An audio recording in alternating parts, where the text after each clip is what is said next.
First question, Jim Matheson, Post Media. Dave, a couple of things. As a coach, can you tell when a young player like Puljujärvi is seemingly getting it now? I mean, in terms of being around the puck all the time, around the net all the time, and trying to create stuff, as opposed to a young player trying to feel his way through the game. And the second question I have is, what are you doing with your goaltenders? I'll answer the second one first. We're still, I think there's some conversation up in Ken's office this morning, what direction we're going there. So that's about all I know. I haven't talked to Ken yet this morning. On Puljujärvi, the difference between him now and him maybe as a young player was you might chase the puck all over the place and not sure where you should be.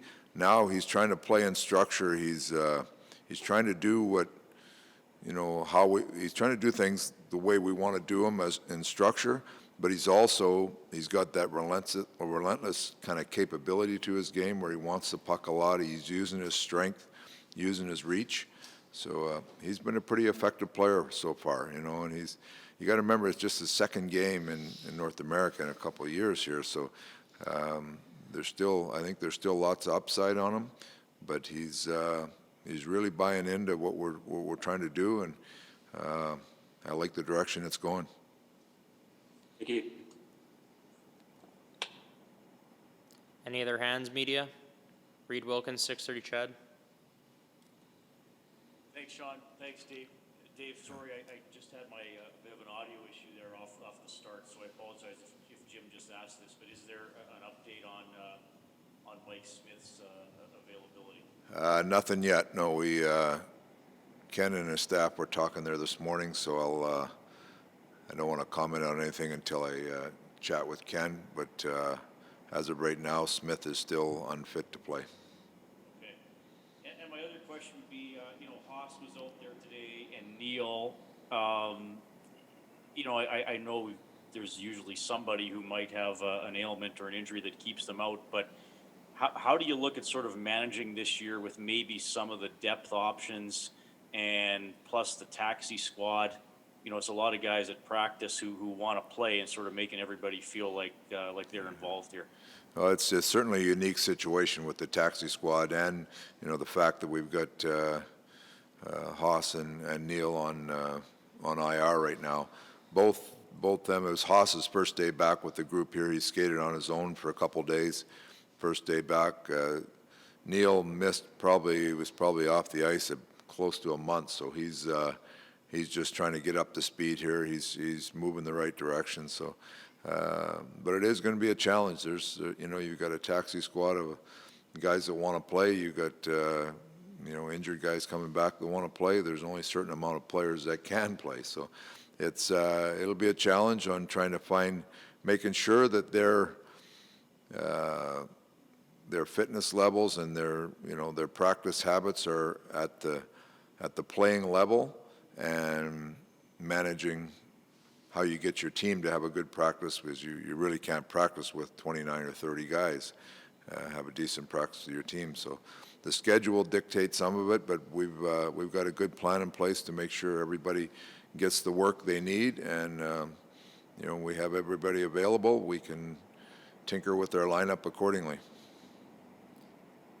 Next question, Ryan Rashog, TSN. Dave, just looking at the addition of Tyson Barrie to that power play, obviously Connor and Leon are very creative players that think it on a high level, and it would seem that Barrie may think it on a similar level. Can you maybe just comment on the amount of creativity that exists, between those top guys on that unit and what that may yield? Well, you're right in the fact that you look at Connor and Draisaitl and Nuge have played together for quite a while on that, so they're kind of just hand in glove and what they're trying to do. But Barrie he's still getting comfortable there, but he certainly adds a different dimension to it.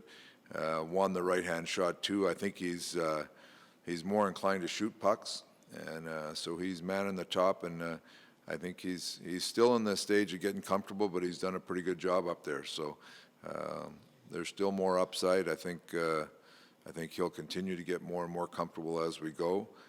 And, it looked pretty good last night. We were dangerous last night, created a lot of chances. We got a couple goals on it. But I still think there's a ways to go before we really see it in sync. Connor was joking after the game that backhand pass that Leon made that went past Barry, that he thought Tyson sort of thought maybe that was coming to him.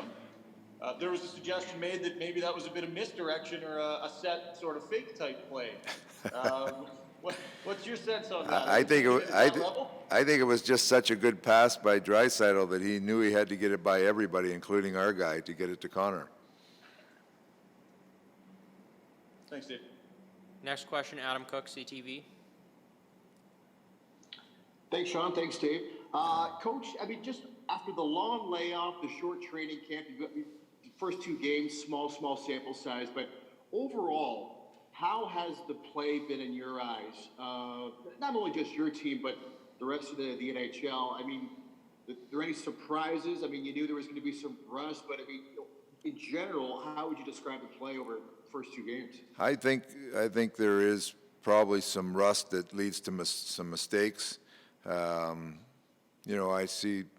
I think guys are in pretty good shape. You're still going to get some short shifts. I think the intensity has been very good. In our 2 games, I felt like our guys were engaged in the game. The first game, I thought we made some mistakes over just poor reads on situations. But so you're going to get a little bit of, it's not sloppiness, just the tempo of the game's gone up, and you're got some bad reads and some mistakes being made. But for the most part, our guys, I think they're in good shape. I think it'll continue to get better as we get into a groove here and play a few more games. There's some teams in the league that really haven't played since last March. So the game's maybe a little choppy. I think there's a little bit of inconsistency in the thinking, but those things will all iron this way out, and I think you're going to see great hockey, the whole season here. And I know working with Puljujärvi is still somewhat new for you, but he looks much more assertive on the ice. I think last night you described him as relentless, but so far so good for this guy? Yeah, he's just matured. He's a different player than he was here before, and I'm just taking other people's opinions on that. He was a young player that was, getting to know a change in culture, change in language, change in going from a junior league or a league in Europe to the NHL. That's a big step. So he's a few years older. He's more mature. His English is excellent, and he's come in and he's really given himself a chance to be good, and that's what he wants to be. He wants to come in and play well and help the team win, and so far it's gone well for him. Thank you. Next question, Jim Matheson, Post Media. Can you give us an update on Tyler Ennis and his foot after blocking that Tyler Myers? He skated today, so I'm anticipating he'll be available to us tomorrow. And Devon Shores played in the first game. What do you think? He didn't get much ice time. Yeah, it's there was a lot of special teams in it, but he's a good pro. He understands the game. We were trying to get him a few more minutes there later in the game, so we'll see where it goes. But he's, I know him well enough from being around the league that we know what he can do. So hopefully he'll continue to grow with us and give us a good option. Next question, Paul Gazzola, Oilers.com. Dave, Leon Draisaitl is hovering around 70% in the face-off circle right now, and we saw how quick the team can score off a draw yesterday. Just wondering what it's like having that tool in the arsenal. Well, Leon that's a real strength of his, is on the face-off, and